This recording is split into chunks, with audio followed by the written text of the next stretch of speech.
ABTA test paper page number 364, 364 page বের করো। অঙ্কগুলো করব, শর্ট কোশ্চেনগুলো। দেখো একের অঙ্কগুলো করা আছে, ওটা তুমি ভিডিও পেয়ে যাবে এর আগের ভিডিওতে, প্লেলিস্টে বা ডিসক্রিপশনে লিঙ্ক থাকবে, দেখে নিবে। পরের অঙ্কগুলো আমি স্টার্ট করছি। দেখো দুইয়ের অঙ্কতে কী বলছে, প্রথমে কোশ্চেনটা যে দুইয়ের 1 নম্বরটা বলছে যে কিছু পরিমাণ টাকা সরল সুদের হারে 3 বছরে 815 টাকা এবং 4 বছরে 854 টাকা হয়। ওই টাকার পরিমাণ, এক্ষেত্রে আসল যে টাকাটা আছে সেটা বের করতে হবে। চলো খাতা বের করো তাড়াতাড়ি, আমি করছি, আমার সাথে তুমিও প্র্যাকটিস করো। দেখো অঙ্ক যত প্র্যাকটিস করবে তত বেটার রেজাল্ট হবে।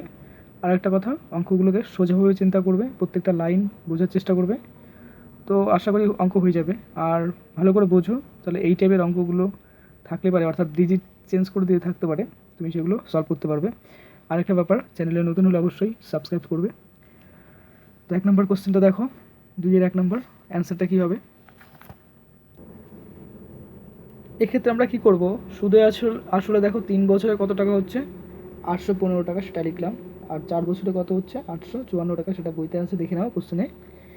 তাহলে পরে 1 বছরে সুদ কত হচ্ছে, কারণ 4 বছরে একটা, 3 বছরে একটা, তাহলে এই যে মাঝখানে টাকাটা বাড়লো এটাই কিন্তু সুদের পরিমাণটা, তাই না? 15 টাকা থেকে 54 টাকা হচ্ছে। তো আলটিমেটলি আমাদের সুদ কত হচ্ছে, 1 বছরের সুদ 39 টাকা, বিয়োগ করলে পরে। এইবার 1 বছরে যদি 39 টাকা হয়, তবে 3 বছরে কত সুদ হবে? আচ্ছা বলি এটা কেন এইভাবে করব, কারণ এটা হচ্ছে সরল সুদের ফর্মুলা, তাই তো? তো সরল সুদে কিন্তু আমরা এটা করতেই পারি, তাই না? তাহলে 3 বছরে কত হচ্ছে 117 টাকা, ক্লিয়ার? এবার দেখো আসলের পরিমাণ কত, আমাদের কত ছিল 815 টাকা, তাই না 3 বছরে। আর 3 বছরের সুদটা কত এটা, তাহলে আসল থেকে আমরা, এটা হচ্ছে কি সুদ আসল, সেই সুদ আসল থেকে আমরা কী করব, এই টাকাটা বিয়োগ করে দেবো। কত হলো আমাদের 698 টাকা, এটা হচ্ছে আমাদের আসলের পরিমাণ। এরপরে 2 নম্বর কোশ্চেনটা দেখো, √5 - 3 এর অনুবন্ধীকরণে ড্যাশ। এটা খুব সোজা একটা অঙ্ক। এক্ষেত্রে লক্ষ্য করে দেখো, √5 - 3 এর অনুবন্ধীকরণীটা কী হবে, √5 - 3 হবে। কী করে দেখো, √a+b এর অনুবন্ধীকরণীটা কী হয়, √এর আগে যে ব্যাপারটা আছে সেটা মাইনাস হয়ে যায়, তাই তো? তাহলে √a আছে, তাহলে এর আগে কী হবে, মাইনাস হবে, ঠিক আছে, প্লাস বি।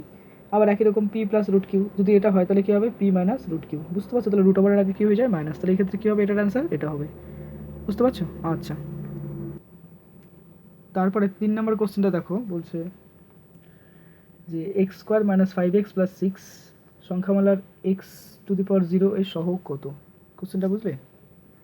ভালো করে লক্ষ্য করো, কোশ্চেনটা ভালো করে লক্ষ্য করো। আচ্ছা দেখো, কোশ্চেনটা হচ্ছে এটা ছিল x² - 5x + 6, এখানে x² এর সহগ কী হবে, কিছু নেই মানে 1, x এর সহগ কত, -5, এখানে 6 বলতে কী বলো তো, যে কোনো সংখ্যা, ধরো x⁴ মানে কি 1, তাহলে কি 6 এর সাথে আমি 1 ধরতেই পারি, তাই কি না?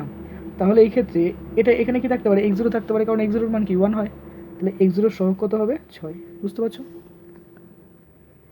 এরপরে 4 নম্বর কোশ্চেনটা খুব সোজা, দেখো একটি চতুর্ভুজের বিপরীত কোণগুলি পরস্পর সম্পূরক হলে চতুর্ভুজটি ড্যাশ চতুর্ভুজ হবে। এটা কী হবে বলো তো, অ্যান্সারটা সমবৃত্ত, অ্যান্সারটা হবে সমাবৃত্ত, ঠিক আছে? যা একটা অঙ্ক দেখো, বলা হচ্ছে এখানে 5 নম্বর কোশ্চেনটা, ও কেন্দ্রীয় বৃত্তের বহিস্থ কোণ কোনো বিন্দু পি, বৃত্তটির কেন্দ্র থেকে পি বিন্দুর দূরত্ব 26 সেমি। তাহলে এই ডিজিটটা মনে রাখো, কত আছে 26 সেমি। কত আছে এটা বলো তো, 26, দেখো 26 সেমি। পি বিন্দু থেকে অঙ্কিত ওই বৃত্তের একটি স্পর্শকের দৈর্ঘ্য 10 সেমি। তাহলে ডাটা দুটো কি, একটা 26, একটা হচ্ছে কত 10 সেমি, হলে বৃত্তটির ব্যাসার্ধের দৈর্ঘ্য কত হবে। তোমরা স্পর্শক সংক্রান্ত সম্পাদ্য করছো, তো দেখছো ছবিটা কেমন হয়। আমি ছবি আঁকলাম না, তাড়াতাড়ি দেখো, লক্ষ্য করো। বৃত্তটির ব্যাসার্ধ কী হবে, 26 অর্থাৎ 26 এর স্কোয়ার -10 স্কোয়ার, এটা কত, এর স্কোয়ার করলে হয় 676, আর এটা হয় কত 100, তো বিয়োগ করলে 576, এটাকে আবার √, ভাঙলে কী হয় 24, তাহলে অ্যান্সারটা কী হবে 24 সেমি। তারপরে কোশ্চিন 6 নম্বরটা দেখো, একটি নিরেট গোলকের পৃষ্ঠতলের ক্ষেত্রফল s এবং ঘনফল v হলে s³/v² এর মান কত, তাই তো? এটা কিন্তু বইতে সম্ভবত এরকম একটা আছে, সম্ভবত কোনো কোথাও একটা জায়গায় দেখছিলাম। তো দেখো এটা সলভ করবে, এটাও খুব সোজা একটা অঙ্ক।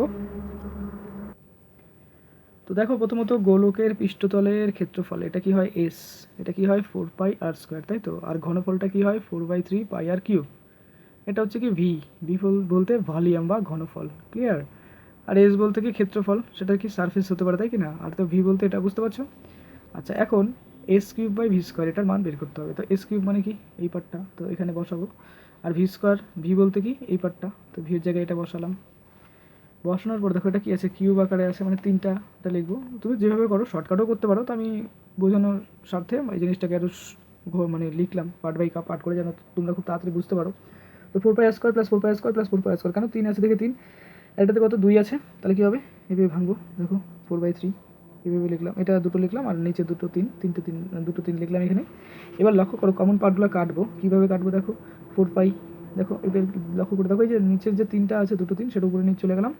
এদিকে থাকলো কি 4πr², তো এটা 4π কাটলো, 4π কাটলো। এদিকে কি এখানে কি আছে 3টা, আর আছে কত কিউব, আর আছে কত কিউব, তাহলে 3 আর 3 কত 6, মানে 8⁶।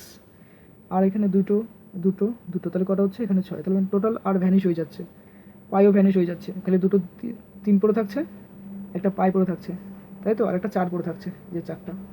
তাহলে কী হবে 4 × 9 পাই, তাহলে 4 নং 36 পাই, এটা হবে আমাদের অ্যান্সার। ক্লিয়ার, বুঝতে পারছো?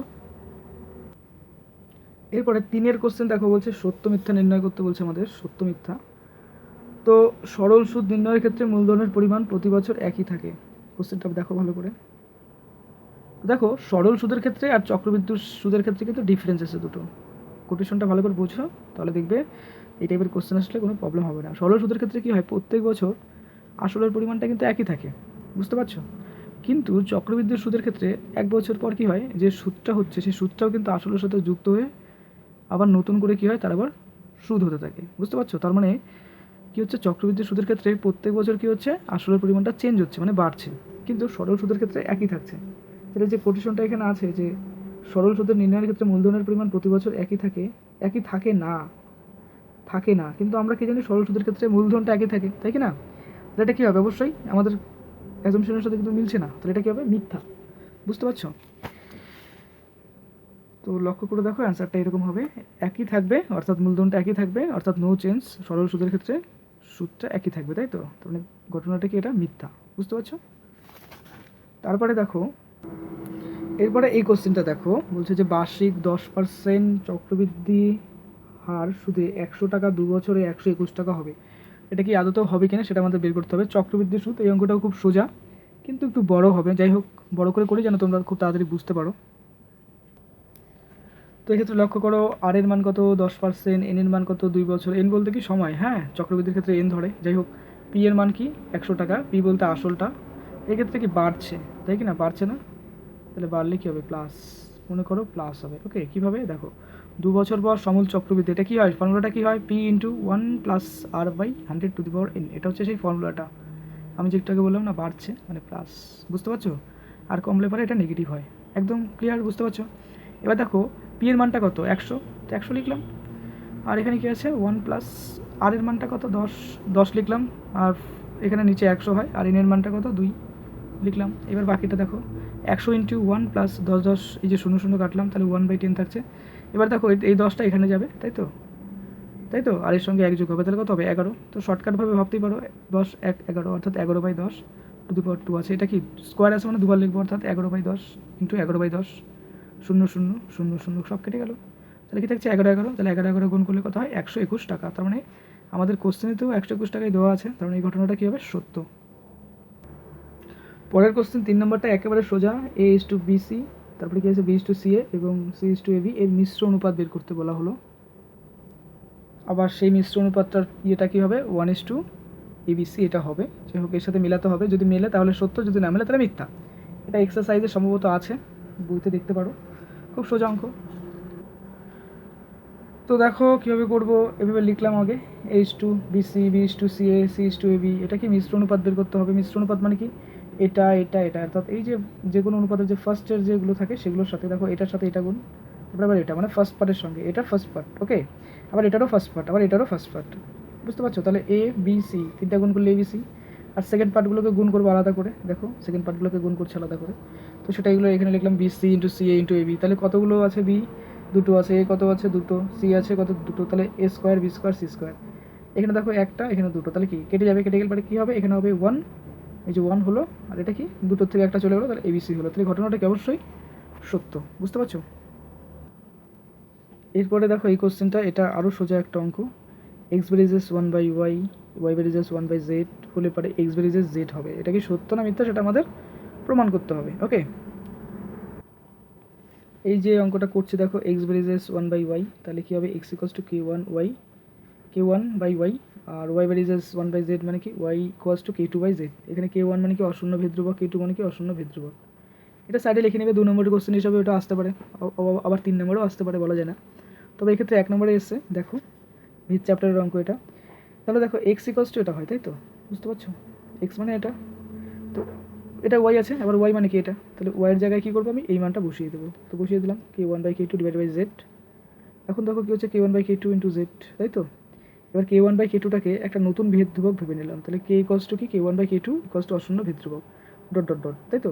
তাহলে কী হচ্ছে দেখো, এটা কি আসছে, K X equals to K Z, এই সমান সমান চিহ্নটাকে উঠিয়ে দিলে কি আসবে, এর বদলে একটা ভেরিজেস চিহ্ন আসবে, তাই তো। তাহলে এক্স ভেরিজেস জেড, কী ঘটনাটা সত্য। কোশ্চেনটা দেখে নাও একবার, ঠিক আছে। ওকে, এরপরের কোশ্চেনটা আরও সোজা, দেখো 5 নম্বর কোশ্চেন বলছে এখানে, একটি ত্রিভুজের বাহুগুলির অনুপাত 3:4:5 হলে ত্রিভুজটি একটি সমকোণী ত্রিভুজ হবে, সেটা প্রমাণ করতে হবে। এবার সমকোণী ত্রিভুজের ক্ষেত্রে প্রমাণ করতে গেলে কি, যখন বাহু দেওয়া থাকবে তখন কি হয়, পিথাগোরাসের একটা সূত্র পড়ছিলাম না আমরা, অতিভুজ স্কোয়ার ইকোয়াস টু লম্ব স্কোয়ার প্লাস ভূমি স্কোয়ার, তো ওটাই প্রমাণ করব, ঠিক আছে। তো কোশ্চেনটা দেখো, তো দেখো ত্রিভুজের বাহুর অনুপাত সেটা হচ্ছে কি আছে, 3:4:5 আছে। তো সমকোণী ত্রিভুজের শর্তটা কি, অতিভুজ স্কোয়ার ইকোয়াস টু লম্ব স্কোয়ার প্লাস ভূমি স্কোয়ার। এখানে সব থেকে বড় বাহু কোনটা, 5, তো অতিভুজ সব থেকে বড় হয়, তাই কি না। দেখো এই যদি একটা ত্রিভুজ অঙ্কন করি, এই যদি একটা সমকোণী ত্রিভুজ অঙ্কন করি, তাহলে পরে এটা কি লম্ব, তাই কি না, আর এটা হচ্ছে কি ভূমি, আর এটা হচ্ছে কি অতিভুজ, তাহলে অতিভুজের মানটা বড়, তাই তো। তাহলে অতিভুজ আমরা ধরে নিতে পারি 5, তাহলে 5-এর স্কোয়ার মানে কি 25, বুঝতে পারছো। এখন দেখো বাকি দুটো বাহু, এই বাকি দুটো বাহুর স্কোয়ারের সমষ্টি যদি এটার সাথে সমান হয়, তাহলে পরে বলতে পারি যে হ্যাঁ অ্যাজাম্পশনটা সত্য। তো দেখো এখানে কি আছে, 3² প্লাস 4², 3² 4² মানে 3 আর 4, এটাই করলাম। তাহলে কি 3 3 9 আর 4 4 16, তাহলে কি আসছে এখানে 25। দেখো এটাও 25 এটাও 25, তাহলে মিললো, যেহেতু ইকুয়াল আসছে এই কন্ডিশনের সাথে মিললো শর্তটা, যেহেতু মিলছে তার জন্য এটা কি সমকোণী ত্রিভুজ হবে, অর্থাৎ সত্য। এখন কথা হচ্ছে তুমি এইভাবে নাও করতে পারো, তোমার যদি এটা চয়েস না হয় তুমি এইভাবে করতে পারো। কীভাবে করবো দেখো, বাহুগুলো ধরে নাও, একটা নিলাম 3x, তাই না, অনুপাতটাকে উঠালে এরকম লিখতে হয় 5x, আরেকটা লিখতে পারি 4x 5x। এবার একই রকম এটাকেও কাউন্ট করতে পারো, 3x² 5², তো ব্যাপারটা একই রকম হয়। তো যেহেতু শর্ট কোশ্চেন সত্য মিথ্যা, তো আমি এইভাবে করলাম, তুমি x ধরেও করতে পারো, 3x 4x 5x ধরেও করতে পারো, তো একই আসবে ব্যাপারটা, বুঝতে পারছো। এরপরে দেখো কোশ্চেনটা, একটি ঘনকাকৃত ঘরের কর্ণের দৈর্ঘ্য এবং মেঝের দৈর্ঘ্যের অনুপাতটা কী আছে, √2:3, এটা হবে সত্য না মিথ্যা সেটা আমাদের বের করতে হবে। এটাও খুব সোজা একটা অঙ্ক, তো ঘনকের ফর্মুলা জানলেই হবে। তবে এখানে লক্ষ্য করার ব্যাপার কর্ণের দৈর্ঘ্যটা, হ্যাঁ, আর মেঝের দৈর্ঘ্যটা, বুঝতে পারছো, কর্ণের দৈর্ঘ্য মেঝের দৈর্ঘ্য ফর্মুলাটা জানতে হবে। দেখো খুব সোজা অঙ্ক এটা। তো দেখো এটা কী হবে, ঘনকের মেঝের দৈর্ঘ্য আমি ধরে নিলাম যে ঘরটা আছে সেই ঘরটা যদি ঘনকের মতো যেহেতু বলে দিল, তো ঘনকের মেঝের দৈর্ঘ্য আমি ধরে নিলাম সেটা কি এ, বা ঘরের মেঝের দৈর্ঘ্য এ আমি ধরে নিলাম, বুঝতে পারছো। এবার ঘনকের কর্ণ মানে কি, আমরা জানি কর্ণকের কর্ণ মানে হচ্ছে কি, যে তার দুটো বাহু স্কোয়ার, তাই তো, সেটার যোগফল থেকে ওই পিথাগোরাসের ফর্মুলার মাধ্যমে আমরা বের করতে পারি। তুমি এটার ফর্মুলা দেখতেও পারো বইতে, দেখো √a² প্লাস a² হচ্ছে, যেহেতু বাহু ইকুয়াল হয়, ঘনকের ক্ষেত্রে সবগুলো বাহুকে ইকুয়াল হয়, সমান হয়, তাহলে a² প্লাস a², তাহলে a² আসছে দুটো, 2a²। এবার দেখো কী হচ্ছে, যেহেতু a² আছে, এটা বের করে দিলাম, রুটের বাইরে চলে এলো, আর কি থাকলো, a√2 আসলো, তার মানে ঘনকের কর্ণের দৈর্ঘ্য কত হচ্ছে, a√2। এবার কর্ণের দৈর্ঘ্য, ঠিক আছে, h2 মেঝের দৈর্ঘ্য, এটা আমাদের বের করতে বলছে, তো করবো আমরা। কর্ণের দৈর্ঘ্যটা কী আসছে আমাদের, কর্ণের দৈর্ঘ্যটা, তো কর্ণের দৈর্ঘ্যটা কী আসবে বলো তো, a√2, আর মেঝের দৈর্ঘ্যটা কী আসছে আমাদের, শুধুমাত্র একটা a, তাই কি না। তাহলে দেখো এ কেটে যাচ্ছে, কমন জিনিস, তাহলে কী থাকছে, এখানে √2 থাকছে আর এখানে থাকছে 1, বুঝতে পারছো, ক্লিয়ার। এবার দেখো এই যে √2:1, এটা কিন্তু আমাদের অ্যান্সারটা এলো। এবার দেখবো অ্যান্সারটা মিলছে কি মিলছে না, কিন্তু কোশ্চেনে কী আছে বলো তো, √2:3 আছে, কিন্তু আমাদের তো সেটা বেরোচ্ছে না, তাই কি না। তাহলে এই ঘটনাটা কী হবে, অবশ্যই মিথ্যা হবে, বুঝতে পারছো, ক্লিয়ার। তো অঙ্ক করলাম, আমার দিক দিয়ে তো মনে হচ্ছে সবই ঠিক, যদিও তাও কোনো ভুল হয়ে থাকে অবশ্যই কমেন্ট করবে, কারণ ভুল হতেই পারে, আমার অঙ্কও ভুল হতে পারে, অবশ্যই কমেন্ট করবে। আর চ্যানেলে নতুন হলে অবশ্যই সাবস্ক্রাইব করো, আমাকে একটু মোটিভ করো। আমিও ডিমোটিভ হয়ে যাচ্ছি, কারণ প্রচুর ভিডিও ছাড়ছি, সেই তুলনায় সাবস্ক্রাইবার বাড়ছে না। 110টা বা 15টার উপরে ভিডিও হয়ে গেল। তো তোমাদের কাছে রিকোয়েস্ট, অবশ্যই সাবস্ক্রাইব করো।